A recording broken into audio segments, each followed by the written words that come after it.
नमस्कार.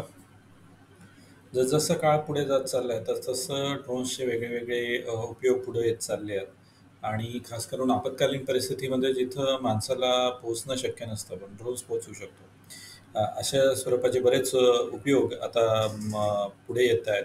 मग कठीण परिस्थितीमध्ये औषधं पोहोचवणं असेल किंवा आग लागली आहे तेव्हा आग विझवायचं सामान असेल, तर तसंच आपत्कालीन परिस्थितीमध्ये समजा लँडस्लाईड वगैरे झाली, आता डोंगरामध्ये जर रस्तेच गायब झालेले असतील, तर तिथं लोकांपर्यंत सामान पोहोचवणं किंवा समजा पाण्यामध्ये कुणी बुडतोय, तर तिथे दुसरा माणसाचा जीव धोक्यात घालण्यापेक्षा जर ड्रोन गेला तर काय होईल, ह्या स्वरूपाचे प्रत्यक्ष प्रमाण आपल्याला इथे बघायला मिळतंय.